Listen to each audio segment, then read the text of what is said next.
안녕하십니까. 통일가 19 성약시대 사도행전. 하나님과 참 아버님을 모시고 인정보다는 천정을 앞세우며 말씀만을 붙잡고 승리해 오신 존경하는 선배님들, 오늘 이 시간에는 이요한 목사님에 대해서 알아보겠습니다. 하나님, 나의 하나님. 1916년 9월 평안북도 선천에서 출생하셨고 1935년 중국 하북성 한국인 장로회 전도사, 1943년 일본 동경 동아신학교 수료, 1946년 황해도 영일감리교회 전도사 하시고 52년 12월 통일교회에 입교하시고 1953년 8월 대구교회 전도사, 1961년 9월 경북지구장을 역임하셨고 1970년 2월 중앙수련소장 하시고 1974년에는 협회 전도부장, 1977년 5월에는 통일신학교 교장을 역임하셨고 1978년 11월에는 본부교회 담임목사를 역임하셨습니다. 그 와중에 전국 순회사도 역임하셨고 1961년도에는 36가정 축복을 받으셨습니다. 가정부장도 역임하신 바 있으시고 1996년 6월부터는 스웨덴 국가메시아로서 활약하시고 2008년 1월 이후에는 세계 순회사로서 많은 말씀을 주시고 활동을 하셨습니다. 수상으로는 1968년 2월 참 아버님, 참부모님 7년 노정의 대상을 받으시고 그 외에도 많은 상을 수상하셨고 쭉 활동하시다가 2019년 1월 9일 새벽 4시 성화하셨습니다. 오늘도 이 목사님 관련된 사진 몇 카트 보도록 하겠습니다.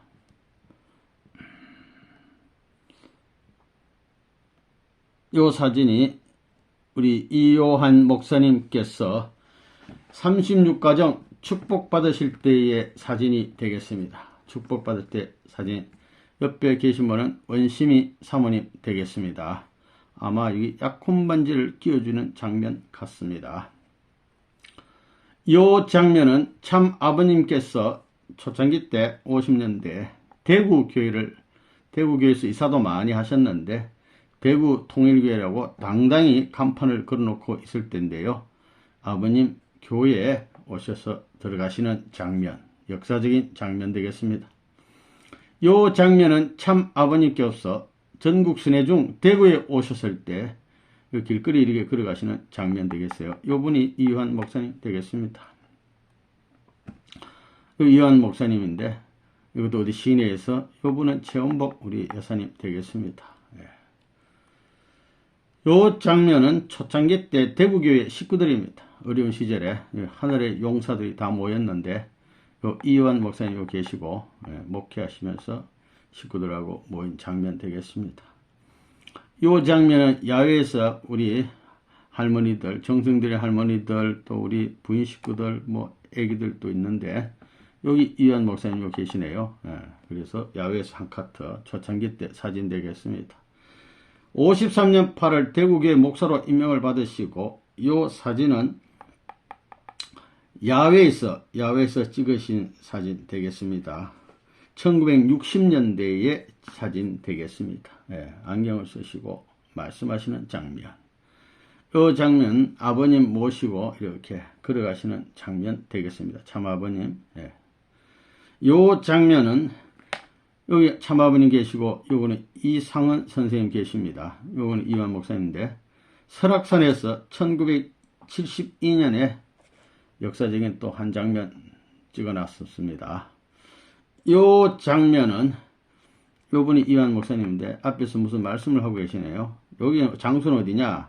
구리 수택리 통일동산이라는 곳 되겠습니다. 아버님께서 이렇게 보시면서 또 여기에 이상한 선생님도 있고 김영희 협사님도 있고 식구들이 여기 계시는데 무슨 말씀을 하고 있는 장면 되겠습니다. 이 장면은 이 목사님이 중앙수련 소장도 하시고 통일신학교 교장도 하셨는데 78년도 신입생 입학시가는 장면 되겠습니다. 중앙수련소 같습니다. 요거는 2년제니까 2년 후에 제1회 졸업시간은 장면 되겠습니다. 졸업시간 또 본부교육 와서 하시네요. 요 계시는 이원 박사님 계시고 여기에 귀하신 선배님들 다 계십니다. 예. 요 장면은 야외에서 무슨 나무 이렇게 뒤에 있는데 아버님도 이쪽 나무 붙잡으시고 이 목사님도 이쪽 나무 붙잡으시고 이렇게 해서 이렇게 보시고 사진 찍으시는 장면 되겠습니다. 야외에서 또 말씀하시는 마이크 들고 말씀하시는 장면 되겠습니다. 신학교 교장으로 계실 때 한 카트 찍어 놨었네요. 요 장면은 요 사모님하고 원시미 사모님하고 두 분이서 아프리카에 가셔서 아프리카 애기들도 있고 사람들 앞에 뭐 말씀을 전하는 장면 되겠습니다. 요 장면은 일본에 가셔가지고 일본 식구들 앞에 말씀하는 장면 되겠습니다. 요 장면은 상당히 겨울 같은데요. 두꺼운 옷들을 입으셨는데 아버님 계시고 여기 이원 목사님 있습니다. 예. 요 장면은 2007년도 이스트 가든인데 참 아버님 말씀 중에 이완 목사님 네 분이 왔는데 이 말씀은 재림주가 왔다고 찾아와가지고 믿기 시작한 최초의 통일교의 선배입니다 하고 아버님이 소개해 줬습니다. 예. 그 장면 되겠습니다. 이 장면 우리 이완 목사님 얼굴 모습 되겠습니다. 이 장면은 사모님과 아기들 우리 그 초창기 시절 모습 되겠습니다. 이 장면은 결혼 25주년이니까 언원 기념으로 대만에 가신다 본데 대만 정부 초청으로 대만에 가셨을 때 무슨 표창장인가 이런 걸 받는 장면 되겠습니다. 이 장면은 사모님과 꽃밭에서 아주 두 손을 맞잡으시고 웃으시면서 한 장면 찍었습니다. 이 장면은 좀 시간이 질러서 이제 자녀분들도 좀 크시고 또 가족 사진 찍었습니다. 이 장면은 우리 이완 목사님께서 성화하신 장면 되겠습니다. 2019년 1월 9일 새벽 4시에 성화하셔가지고 3일 후 1월 12일 날 여기 천복궁 교회가 되겠습니다. 세계 성화시가는 장면 되겠습니다. 향년 104세가 되겠습니다. 이 장면은 청평 파주원전에 원전시가는 장면 되겠습니다. 파주원전에 묻혀 계십니다. 이상으로 사진은 이걸로 보시고 이제 우리 목사님 신앙수기 말씀 읽어보도록 하겠습니다. 제목은 하나님 나의 하나님 이요한 목사님 신앙에 입문하고 이렇게 시작하는데요. 나는 평북 선천읍에서 얼마 떨어지지 않은 봉산동의 한 농가에 태어나 교회는 선천읍의 장로교회에 다녔다. 철없던 어린이였지만 어머님의 손에 이끌려 나의 신앙은 성장해 갔다. 만주로 이주한 후에도 열심히 교회를 다녔고 봉천에서 중국인 중학교를 다니다가 만주 사변으로 중국 하남성으로 옮기게 됐다. 거기서 한국인 장로교회에 다니다가 24살 때 지교에 전도사로 심우한 것이 목회의 첫발이었다. 교인은 30명 되었고 내가 직접 예배를 인도하였으며 한국말로 설교를 했다. 중국에서 한국말 설교. 그러나 전쟁이 심해지고 일본 세력이 강해지면서 영사관으로부터 한국어 설교를 금한다는 전갈이 왔다. 그 후 나는 곧장 영사관의 허락을 받아 일본으로 건너가게 됐다.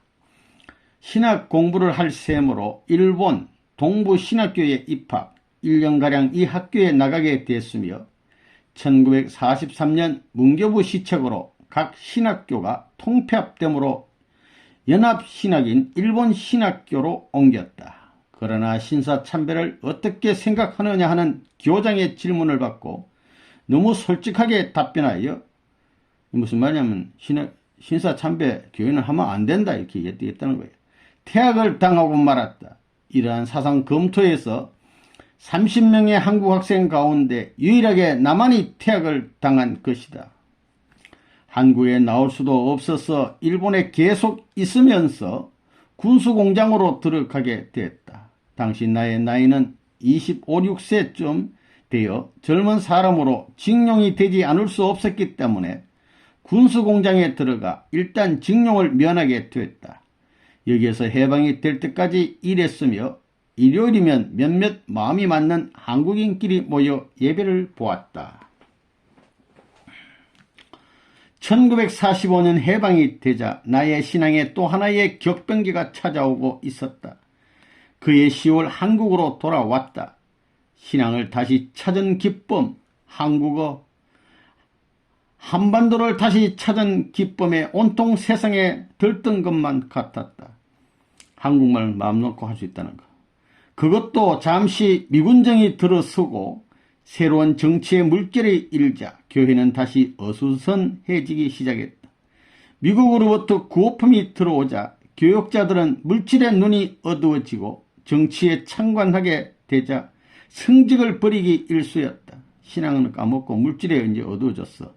교회가 순수성을 잃어버리고 세속과 타협하게 되자 신앙을 잃고 교회를 잃어버렸던 일제시대의 아픔을 또 한 번 망각하기에 이르렀다.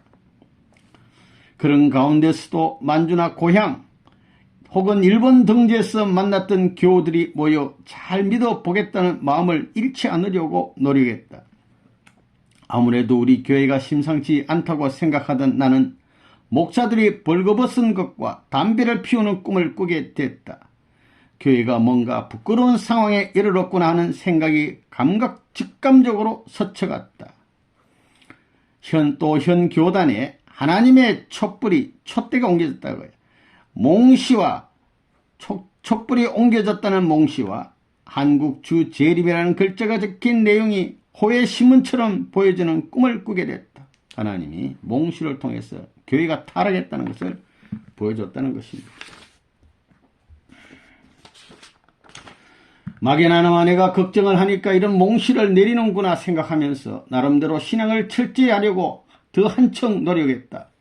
그 후 서울에서 몇 시간 거리 떨어진 어느 교회를 맡아 서울에 거주하면서 예배를 인도하였다. 왔다 갔다 하면서 이 교회와는 남대문 교회 장로님을 통해 인연을 맺어 인도자가 없는 빈 얼마 동안 심한 것이다. 그러면서 남산 청해신학교 2학년에 편입하여 한 학기를 다녔다. 이러한 가운데서도 하나님은 직접 계시를 통해 혹은 잘 믿는 성도의 증거를 통해 때를 알려주시고 주 재림을 알려주셨다. 38선 때문에 평양의 신앙 열도는 직접 알 수 없었지만 그곳에서 신앙생활을 하던 열성 신도들로부터 평양이 과연 한국의 예루살렘이었구나 하는 것을 실감할 수 있었다. 그분들로부터 평양의 은혜가 많은 청년 한 분이 있는데 가정에서 집회를 하다가 옥중에 들어가셨다는 얘기도 들었다. 그 청년의 말씀을 들어본 사람들에 의해 그는 남이 알지 못하는 뜻을 아는 분 같고 뭔가 비범한 분임에 틀림없는 것 같았다. 그러한 말을 하는 분 가운데 옥세현 씨가 있었다. 그분은 당시 40대 중반의 부인이었는데 남대문 교회 교인들을 통해 알게 됐다. 이부에서 온 2명이 가정집회를 통해 은혜를 주게 되었는데 나도 그런 집회에서 옥세현 씨를 알게 된 것이다. 그때 옥세현 씨가 받들던 그 청년은 한국의 재림주가 오시며 기성재단은 사명을 다 못하고 불이 꺼져 바리새 교단과 같다는 주장을 하신다는 것이었다. 나도 그 말에 공감됐으며 그래서 목회자들의 방황이 일어나는가 보다 하는 생각이 스쳐갔다. 6.25 동란이 일어나자 나는 곧 남쪽으로 피난민 대열에 끼어 내려오다 부산에 도착, 초량교회에 피난민들과 일단 거처를 정했다. 다시 제주도에 들어가 몇 개월 동안 배급주는 식량으로 지내게 됐다. 제주도에서도 교회에서 머물기도 하고 가정집회도 가졌다. 이미 나는 옥세현 씨 등을 통해 들은 내용도 있고 개인적으로 계시받은 것이 있었기 때문에 일반 교회의 신도들과 대화가 잘 이루어지지 않는 것을 느꼈다. 예배 시간에도 참석은 하지만 어느 교인을 만나도 답답한 마음을 털어놓고 교회를 걱정하고 재림의 때를 이야기할 사람을 만나기 힘들었다. 마침 이봉훈 장로님의 사모님 되시는 분과 쌀 100업을 다 가지고 오다가 쉬면서 이야기하는 가운데 신앙적으로 진지한 내용이 많이 거론됐다. 그래서 하루는 이 장로님 댁을 방문했는데 장로님은 그다지 반가워하는 눈치가 아니었지만 사모님이 무척 반가워했다. 그러나 몇 번 만나서 성경 문제와 신앙 문제를 토론하는 가운데 공감을 갖게 됐다.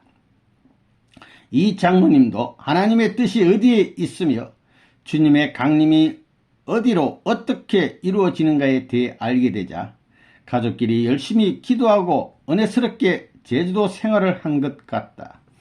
이 과정은 내가 부산으로 가 얼마 후에 나의 편지를 받고 부산에 도착하여 만나게 된 것이다. 편지에서 나중에 아버님 앞으로 이봉 가정을 전도하게 된 것입니다. 내가 1952년 하반기에 부산에서 3개월 헤매다가 전일 가정 집회를 통해 서울에서 만난 옥세현 씨의 거처를 알게 됐다. 그래서 범일동에 산다는 것을 알고 찾아갔으나 옥세현 씨는 못 만나고 선생님을 만나서 시중을 들고 있음을 알았다. 이미 서울에서 소문을 듣고 선생님이 어떤 분인가를 알게 되었던지라 먼저 선생님을 만나 뵙고 교인들을 데리고 범일동 토담집을 찾아갔다. 나는 성진씨 어머님, 최성길 여사, 성진씨 어머님과 타락 원리부터 들었다. 같이 들었어요. 선생님께서 원리책 원본을 그의 여름에 다 쓰셨다면서 그것을 읽어보라는 것이었다. 처음에는 내용이 무척 어려웠다. 후편 40일을 중심한 복귀심리 역사에 대한 말씀에 가장 감명을 받고 그 내용을 뺏겨서 열심히 공부하기 시작했다. 40일, 40년, 40하는 수에서 감명을 받았어요.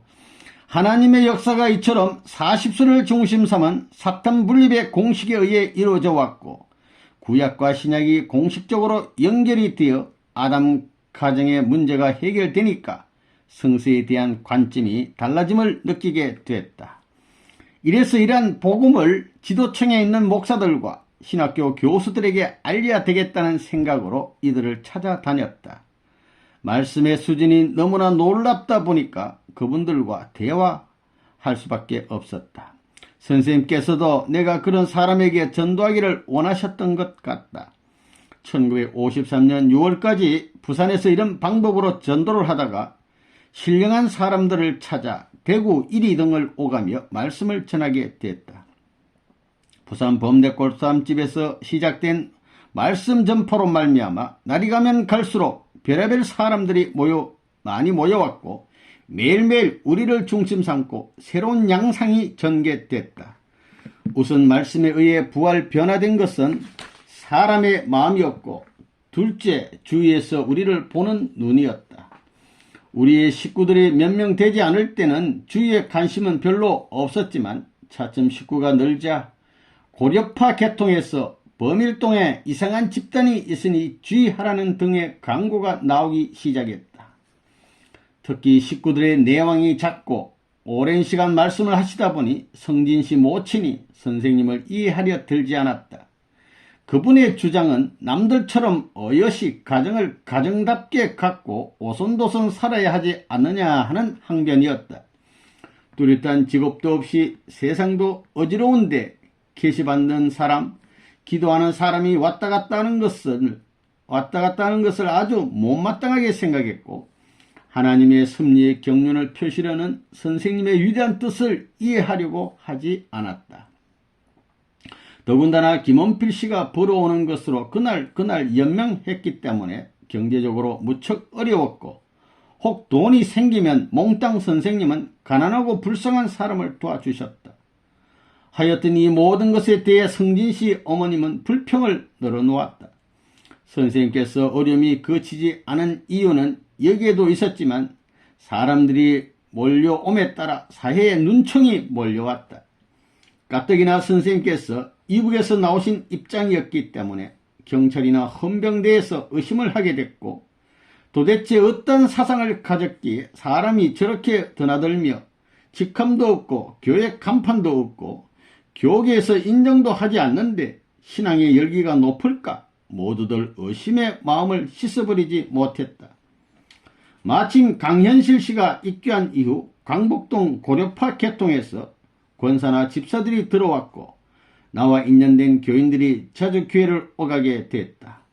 서울에서 피난 내려온 사람이 많은 편이었다. 교계에서 우리에게 반대 화살을 돌리게 된 동기는 옥세현 씨의 남편 되시는 장로의 영향도 컸다. 그분은 옥씨 할머니가 평양에서도 선생님을 따르더니 부산에 와서도 따르게 되자 무척 못마땅하게 여겨 많은 핍박을 하고 교계에다 밀고 하고 재림조로 따르고 있다고 여러가지 모함을 했다. 옥씨 할머니 남편인 우 장로는 그 후 고려파 신학교에 들어가 목사가 되어 부인과 이혼한 후 재혼하고 말았다. 이 사람은 평양에서도 큰 교회 장로였고 신학 공부를 했기에 선생님을 바로 이해하지 못하고 우습게 본 것이다. 내가 아는 박윤선 목사 같은 이도 제자 중에 한 사람이 나이지만 한스럽게 보아 넘기고 진지하게 대화하려고 하지 않았다. 교만해서 그런 거예요. 나는 처음 말씀을 듣고 얼마 동안은 선생님은 누굴까 하는 의문을 갖지 않았다. 원리를 듣고 보니 성서적으로 근본 문제를 해결하고 비밀이 드러나게 되어 무조건 선생님을 따르고 존경을 하게 된 것이다. 마찬가지로 사람에 따라 믿는 각도와 심도가 달랐다. 어떤 신령한 사람들은 찾아와서 경배를 하라고 계시를 받고 큰 절을 했으며 비록 청년으로 작업복을 입고 계시지만 그분 앞에 오면 통곡을 하게 되고 주님처럼 받들어 모셔야 한다고 할 정도로 연기의 지시가 있어 한 번 선생님을 중심하고 늘상 분위기가 고조되었다. 선생님이 어떤 분이신가에 대해 연계에서 어마어마하게 가르쳐 주니까 모두들 대하기를 어려워했으며 예배를 보다가 신령 역사를 하는 사람을 한마디로 멈추게 하는 것을 보고 무서운 분으로 모두 생각했다. 영적으로 자신을 주관할 수 없어서 무아지경에서 역사하던 사람도 선생님의 한마디에 정신을 차리는 것이었다. 영계를 주관해요. 신령 역사를 주관한단 말이에요. 옥세식 같은 분은 영적으로 이미 평양에서부터 증거를 받았기에 잘 알고 있지만 어떤 사람은 목사보다 훌륭하신 분이시다, 어느 누구보다도 훌륭한 분이시다 하는 정도로 이해하고 선생님을 따랐다. 또 어떤 사람은 열심히 말씀을 들어 감명을 받고 선생님께서 앞으로 해야 될 일에 대해 이야기해 주신 후 옷 해 입히고 잘 대접해 주었는데도 노아 방주의 까마귀처럼 나가서 돌아오지 않는 사람도 있었다. 잘 대해줬는데도 그만 나가서 교회 안 온 사람도 있고, 그 당시 대부분 신령 역사를 했다. 역사의 특징은 서러움에 북받쳐 우는 것이었다. 피난생활에 쪼들리는 보잘것없는 환경 가운데 영계에서 지시받은 대로 선생님을 모셔드리지 못하고 자리는 너무나 귀하고 엄청난데 거기에 앉아있는 자신은 너무 부족하여 하나님께 면목이 없어 답답한 마음에서 우는 역사였다. 당시 집회는 뚜렷한 형식은 없었지만 말씀의 잔치집처럼 들떠 있었다. 매일 사람이 붐볐으니까 늘 주일 같은 분위기였으며 일벌이 꿀을 가져오듯 각자 자기 집에서 오가며 선생님을 모셨다. 어떤 사람은 떡을 해오고 어떤 사람은 음식을 장만해 말씀을 듣다. 배가 고프면 가끔 준비한 간식을 들 수 있었다. 먹었다는 얘기죠. 선생님의 말씀을 들으면 시간 가는 줄 몰랐고 선생님 자신도 잠을 주무실 사이가 없이 말씀을 이어나가셨다. 나의 경우는 아침 식사를 하고 교회를 방문한다거나 전도 대상자를 찾아 나서면 어뢰 저녁에 돌아와 보고를 하게 되는데 선생님은 조언을 해주시고 말씀을 계속해 주셨다. 그 당시는 각자 생활 보고를 선생님께 하였다. 가정에서 있은 일, 교회에서 일어난 일, 각자 처소에서 생긴 일을 보고하면 선생님은 그 보고를 들으시고 이렇게 하라 저렇게 하라 직접 지시해 주셨다. 각자 말씀대로 살다 보니까 할 이야기들이 많았으며 증거를 받는 일들이 많았다. 선생님은 보고하는 사람마다 말씀을 해주자니 잠시도 자리를 뜰 사이가 없으셨다. 간혹 답답하시면 낮에 잠깐 범일동 뒷산에 오르셨으며 수정동에서는 나와 같이 몇 번 올랐었다. 산에. 한 바퀴 주위의 뒷산을 돌아오면 벌써 사람들이 와 있었고 그들을 상대로 또다시 말씀을 해 주셨다. 선생님은 자신이 무슨 계시를 받았다는 말씀을 하신 적은 없는데 식구들의 생활을 훤히 알고 계시는 것이었다. 산에 갔다가 불시에 내려오셔서 알 리가 없는데도 그때 집에 무슨 일이 있었는지 훤히 아셨으며 식구들이 무슨 마음을 먹고 있는지 꿰뚫어 보셨다. 누가 선생님 앞에서 의심하면 그것을 아셨으며 겁을 먹고 있으면 그 이유를 다 아셨다. 연계를 주관하시는 아버님. 또 선생님께서 농담하실 때 혹시 누군가가 인간적이거나 비판적으로 생각하고 앉아있으면 그 마음을 다 들춰내기도 하셨다. 매일 선생님과 지내던 사람도 영적인 역사에 의해 은혜 받을 때 부풀었던 마음이 평상시처럼 돌아가는 것을 아시고 잘못된 마음을 지적해 주셨다. 그리고 말씀에 주된 내용은 제목을 세우지 않고 그때마다 각자의 심령을 지도해 주셨다. 상담식으로 각자의 가정이야기, 교계 이야기를 들으시고 말씀을 내리셨으며 평양에서 있었던 일, 가령 옥중생활, 복중교나 성주교단 이야기, 평양에서 만났던 사람들에 대한 말씀을 해주셨다. 또 선생님 모친께서 면회 오셨을 때 이야기, 같이 지낸 목사 이야기, 서울에서 목회하실 때 잠바 입고 설교하실 때 이야기를 하셨으며 예수님의 서러움, 하나님의 슬픔에 대해 말씀을 많이 하셨다. 특히 그 당시에는 회개에 대한 말씀을 자주 하셨으며 믿음에 대한 확고한 자세를 갖도록 말씀하셨다. 먼저는 회개에 대해. 선생님 자신도 많이 우시고 식구들도 예수님의 서러움, 하나님의 슬픈 사연을 듣고 자주 울었다. 또 가인 아벨에 대한 말씀이 당시의 주된 내용이라면 70년대를 전후하여서는 탕감법에 대한 말씀을 하셨고 근자에 와서는 참사랑에 대한 말씀을 자주 하시는 것을 보면 신앙의 급수에 따라 말씀을 주시는 것 같다. 현재에도 그런 사람들이 많지만 초창기에는 대체로 기성교회의 신앙을 했던 사람, 사회적으로 지위를 갖춘 사람이었기 때문에 자신을 긍정하고 낮아지려고 하지 않았다. 신앙생활은 자기 기준에서 내려가서 종의 상태, 종의 기준에서 상대방을 겸손히 받들 수 있는 심정적 자세가 되어야 하는데 그렇지 못한 것이 기성신앙인의 습성이다. 그때 선생님께서는 가인, 아벨과 과인의 관계에 대해 주로 말씀하셔서 기본적인 신앙의 기대를 세우려고 하셨다. 이런 신앙의 기본 기대를 쌓은 후에 속죄의 시대, 탕감의 시대를 거쳐 참사랑의 시대, 자녀 시대로 섭리해 오신 것이다. 그리고 현 시대는 사람이라는 인품을 증가하는 시대임에 틀림없다. 말씀이 실천되는 인격자가 되어야 된다. 부산에서의 초창기는 선생님이 자리를 잡지 못한 피난민 가운데 한 사람이었음을 부정할 수 없는 것이다. 그래서 선생님은 영계에서 보시는 당신의 입장에서 말씀하셨지 지상에서 하셨던 증거를 갖고 말씀하시지는 않으신 것 같다. 식구들이 오면 지상에서는 초라해서 이렇다 할 내용이 없지만 영계가 달라붙어 눈뜨게 하고 증거의 역사를 많이 했다. 선생님께서는 하나님이 당신을 통해 일하실 내용을 아셨기에 앞으로 될 일에 대해 많은 예언을 하셨다. 앞으로 이상세계는 하나의 세계가 가정제도를 중심하고 확대되며 사랑을 중심 삼은 하나의 형제요 식구로서 세계를 유람하며 어딜 가나 잔치하는 세상이 될 것이라는 말씀을 하셨다. 남을 위해 자기 자신을 모두 바치고 싶고 주고도 더 주고 싶은 세계가 된다는 말씀, 심정적으로 하나 된다는 말씀은 그 당시로는 잘 이해할 수 없을는지도 모르나 차츰 사람이 많아지고 신앙의 체계가 세워지고 열도가 높아짐에 따라 우리 가운데 그런 말씀이 성사됨을 느낄 수 있다. 우리 식구들끼리라도 그런 말씀이 이루어짐을 느낄 때 이것이 확대되면 전 세계가 이상의 세계로 바꿔지면 불가능한 일이 아닐 것 같다. 또 오색 인종이 한국을 찾아오며 종교와 과학이 하나의 가치 밑에 통일될 수 있다는 말씀 등 어느 하나라도 이루어지지 않는 것이 없음을 실감할 수 있다.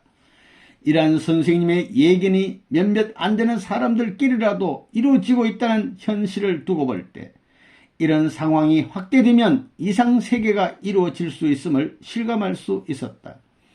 모두 한 뜻을 두고 각자의 소유 관념의 차원을 넘어선 형제가 됐고 무엇이라도 있으면 주고 싶은 마음이 간절할 때였다. 1953년 여름이 되자 선생님께서는 전도의 중요성을 말씀하시고 우선 강현실 전도사를 7월 20일에 대구로 파송하셨다.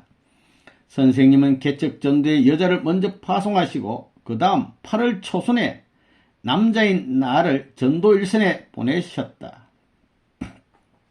그 전에도 나의 주요 일가가 기성교회 목사, 전도사 등을 찾아다니면서 말씀을 전하는 것이었지만 전도의 방향이 구체화되면서 시작한 이 개척 전도는 큰 의의를 갖는 것이었다. 강 전도사가 닦은 터 위에 교회를 세우라는 말씀이었다. 말씀의 사자로서 나는 열차편으로 대구역에 도착했다. 우선 지성도 할머니의 집을 찾았다. 지성도 씨 며느리가 집을 가르쳐 주었는데 그 며느리는 지성도 할머니와 피난을 와서 대구에 살다가 당시 부산에 살고 있었다. 그분의 소개로 교동에 있는 2층 집을 찾았다. 나는 가지고 온 가방을 두고 안지랑이 산에 올랐다. 나는 대구 시내를 내렸다 보면서 어떻게 전도를 시작할까 생각도 하고 기도를 드렸다. 그곳 봉우리에는 권사나 집사들이 기도를 하기 위해 올라와 있었다. 대부분 아주머니나 할머니들이었다. 주위에 흩어져 있는 사람들이 모두 모여 기도를 드리고 찬송을 불렀다. 그 가운데 남자는 나 혼자뿐이었다. 그날 오전 나는 말씀을 했고 그들은 은혜를 받았다. 그들이 가져왔던 음식을 나눠 먹으면서 서로의 신앙상의 문제를 이야기했다. 산기도 산꼭대기에 기도하러 왔던 권사 집사들이 흩어져 있었는데 몽땅 모아서 거기서 산위에서 말씀을 하게 됐습니다. 이렇게 은혜를 받은 권사 집사들이 다른 교인을 데리고 다음날 또 찾아왔다. 그 가운데는 물론 방달순 권사, 정덕기 권사 등이 있었고 임춘자 집사도 있었다. 모두도 흠뻑 은혜를 받고 며칠 만에 산에서 내려와 예배를 가정에서 보게 됐다. 산에서 부흥회를 하고 난 다음에 이제 은혜 받고 집으로 내려왔다. 그 다음부터는 임춘자 집사의 요청으로 그 댁에 가 예배를 보았는데 30-40명이 모여들었다. 그때까지도 책에 있는 원리 말씀보다는 하나님의 사정, 예수님의 십자가의 고난, 타락의 동기, 재림의 장소 등 선생님께서 우리에게 하신 말씀을 중심 삼고 전하였다. 모두들 은혜와 말씀 그리고 신령을 통해서 다정다감해지고 한 형제와 같은 감정을 갖게 되는 것이었다. 말씀을 처음 받은 그들은 모두 놀라워했고 소속 교회에서 느끼지 못한 은사를 받게 되자 세상의 분위기와 사뭇 달랐다. 하나의 말씀 속에 통일되는 것. 특히 그 당시는 신랑 신부의 역사를 많이 했다. 할머니나 중년 부인들도 모두 처녀의 마음이 되고 신랑을 만나는 계시를 많이 받았다. 어떤 아가씨는 계시를 받고 전도한 청년을 받들어 재림주와 그의 신부 행세를 하는 경우도 있었다. 당신은 이 땅 위에 참가정이 나와야 할 때여서 그런지 모두 교회에 들어오면 가정 이상으로 다정해졌다. 교육자를 사모하는 마음, 예물을 드리고자 하는 마음이 충만했으며 빈손으로 감히 올 수 있느냐 하는 간절한 마음을 늘 가졌다. 정덕기 권사와 같은 분은 조반을 아침을 먹지 않고 내다 말려서 미식가루를 만들어 전도 나가는 청년에게 주었으며 교회장이 어려울 때 누룽지를 가지고 와서 간식을 하라고 정성껏 준비해 오기도 했다. 핍박받는 할머니들은 가진 것이 없으니까 자기가 먹어야 할 식량을 말려서 교회에 가져오곤 하였다. 그 당시는 설교보다는 신앙의 개인 지도에 중점을 두었다. 모두들 가정에 있을 때보다 교회에 오면 밥맛이 좋고 살맛이 나는 것이었다. 남편과 살림살이에 대한 애착보다는 교회에 대한 애착이 더 높으니 자연히 남편에게 핍박을 받게 되었다. 서로들 다정해지니까 처녀 총각들은 자기들끼리 주고받는 경우가 있어 무리가 일어나기도 했다. 행적인 수수작용. 그해 가을이 지난 후에는 교인들이 30-40명이 넘었다. 이 가운데는 인격적으로나 신앙적으로 다듬어지지 않은 사람도 있었다. 새로운 진리를 소화시킬 수 없는 사람도 있었고 영적인 계시를 자기 나름대로 해석하여 실족하는 사람도 나왔다. 그런 예 가운데 하나는 남자들은 주님이라는 계시, 여자는 해와나 만유의 어머니라는 계시를 받는 사람이 있었다. 만유의 어머니, 이거 조심해야 돼요. 영적인 은사와 시험이 많은 시기라 들어 잘못된 길로 나가기도 했었다. 당신은 지금처럼 축복가정에 배출된다거나 세계적인 활동을 하는 등의 구체적인 활동이 없다 보니까 마음으로는 느끼지만 실체적으로는 실행하지 못했다. 그저 하나님의 사정을 듣고 보니 외롭고 몸부림치신 6000년의 섭리를 느낄 뿐 날마다 교회에 와서 사람을 만나는 게 기쁘게 느껴질 따름이었다. 이삭 가정에 대해 말씀은 하지만 선생님도 가정을 갖지 못하고 축복 가정이 없던 터라 구체적으로 실감할 수 없어 자기들끼리 다정다감하게 지내다가 탈선하는 경우도 있었다. 말씀 앞에 선 자는 한시도 긴장하지 않을 수 없다. 영적으로 혹은 환경적으로 하나님 편과 사탄 편의 대결이 말씀을 가진 자로 말미암아 벌어졌고 한순간 긴장을 풀면 사탄의 재물이 생기고 마는 것이었다. 나의 전도 행각은 짐을 챙겨 이곳저곳을 찾아다니며 방랑자의 신사와 다름없었다. 남산동에서 삼덕동, 동인동으로 다시 남산동으로 옮겨 다녔다. 동인동 춘자씨 집에 있을 때 남산동 교회에 정동열로부터 심한 구타를 당한 적이 있었다. 어처쩡히 심한 정동열은 장로교 권사인 부인이 나를 따르게 되자 의심을 하였던 것이다. 1953년 가을에 선생님께서 대구에 처음 오셔서 봉산동 교회에서 며칠간 머무셨다. 그러시다가 그해 12월 24일 부산으로 내려가셨다. 당시 부산엔 유효원 선생이 입교했다는 소식을 들으시고 찾아가셔서 20일간 강의를 해주셨다. 봉산동에서도 3차례나 이사한 기억이 나는데 선생님께서는 두 번째 집에 있을 때 오신 것 같다. 그 후 대봉동에 교회가 있을 때 선생님께서 부산에 계시다가 오셨으며 1954년 2월 9일 대봉동 교회에서 선생님 탄신 34주년 축하 행사를 부산 식구들과 함께 20여 명이 모여 거행했다. 대봉동에서도 3차례나 이사한 것 같다. 온통 있어 다니고 그 다음 선생님께서 용문산에 오르시기 조금 전에 계시던 집인 봉덕동 교회로 옮겼다. 집 옆에는 용두방천이라고 하는 시내가 있다. 봉덕동 교회에서 옮긴 것이 대신동 2층 집이었는데 선생님은 이곳에서 용문산으로 떠나셨다. 1954년 3월 25일 강현실, 김재근, 옥세연, 지성도, 정덕기, 이석빈 씨와 내가 동행했다.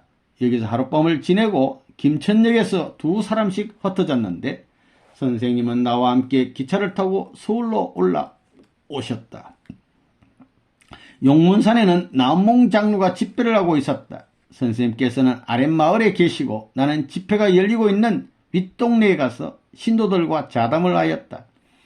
천막에는 일반 기독교 신도들이 합숙을 하고 있었으며 그들과 아침 식사 이후 예배 시간이 될 때까지 신앙적인 여러 문제를 토론하고 있었는데 여러 명이 나의 말을 듣고 예배에 나가지 않고 말씀에 취해 있었다.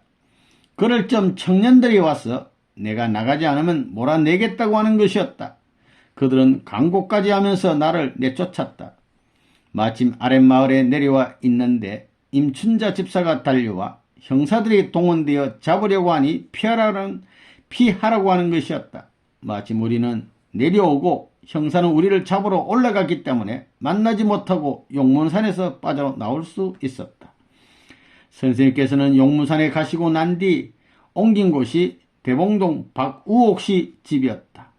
이곳에서 지성도 할머니의 환갑도 하였으며 교회 간판을 처음 단 곳이다. 그 다음에 옮긴 곳이 봉산동 22번지로 10여 년간 경북교구 본부로 써여졌다. 처음 사진 대구 교회 간판 딱 있은 거. 대구에 이름 있는 교회에서 독실한 권사나 집사들이 통일교회로 몰려오자 그 교회에서는 물론 사회 문제화됐다. 교회에서는 이단으로 몰아붙였고 경찰에서는 사회 문란단체로 낙인 찍고 수사에 손길을 폈다.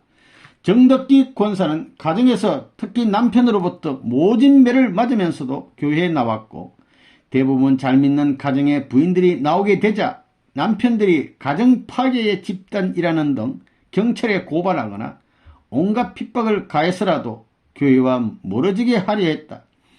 내가 경찰서에 가서 스스로 신문에 응한 경우도 있는데 그들의 질문은 왜 교인들이 자기 교회를 버리고 당신을 따르느냐, 무엇을 가르치느냐, 예배는 어떻게 보느냐 하는 등의 내용이었다.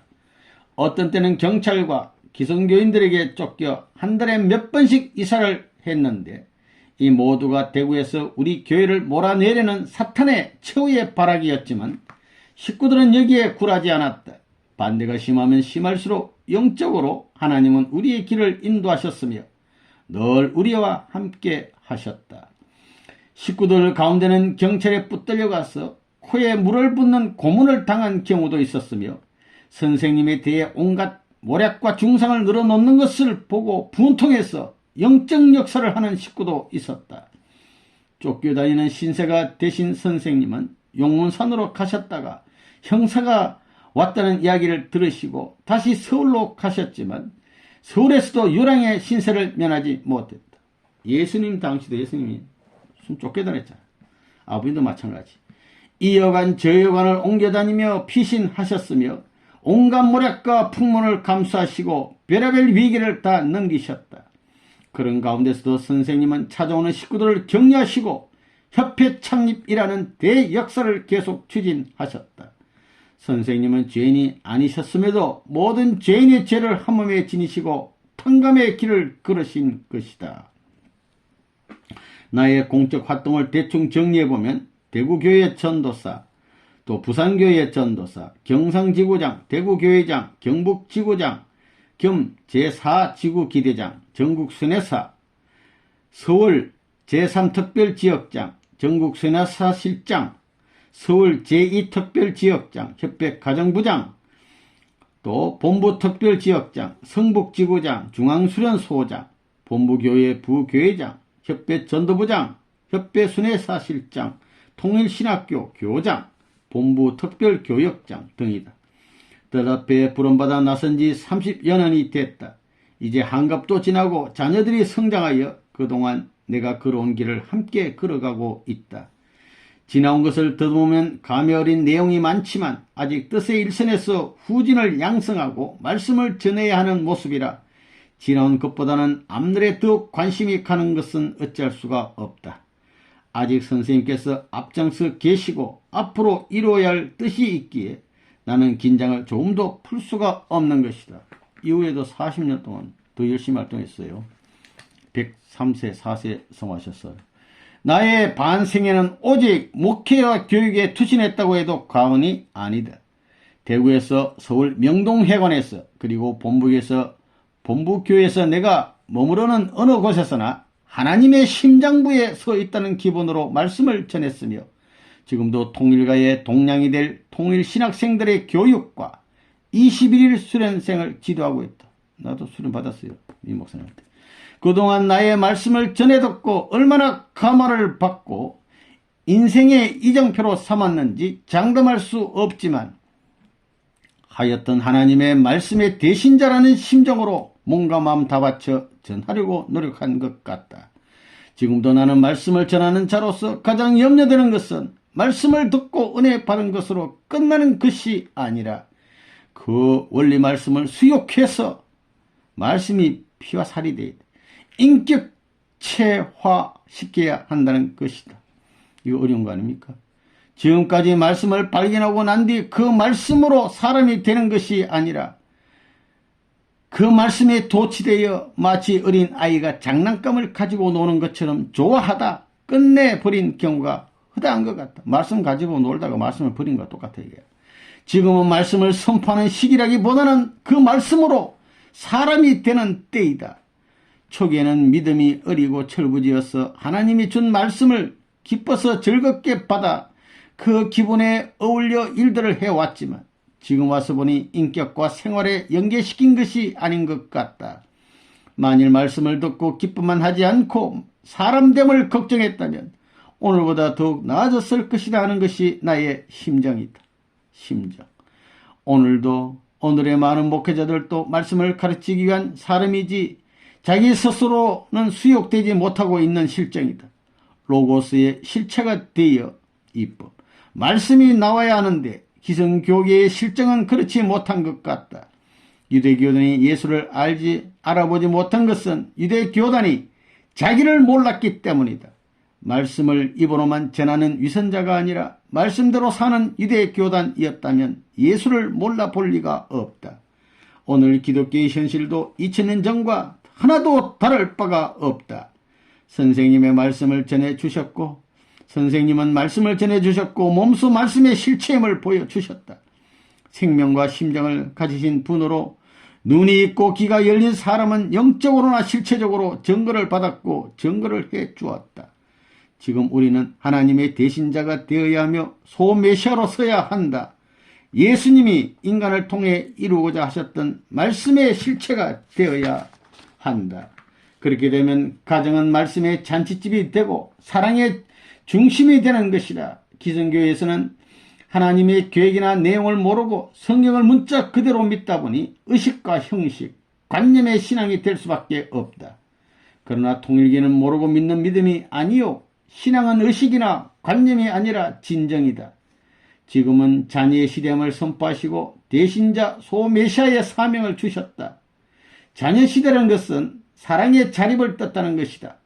나만 의지하지 말고 너를 중심 삼고, 너는 나는 아버님, 너를 중심 삼고 또 하나의 사랑의 집단을 만들라는 것인데 이것이 가정교회 운동이다. 사랑은 혼자 이루어지는 것이 아니라 포도가 가지에 주렁주렁 달리듯 사랑의 확산 운동이 필요한 것이다. 초창기에는 영적으로 우리를 많이 붙들어 주었지만 이제는 이 땅에 하나님 아버지의 사정을 많이 아는 아들딸이 커가니까 자체 속에서 진정과 신령이 유발되어 열매를 맺기를 원하시는 것이다.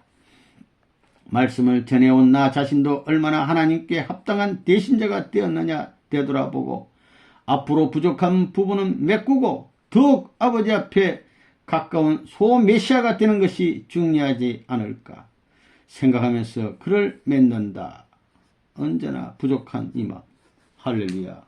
감사합니다.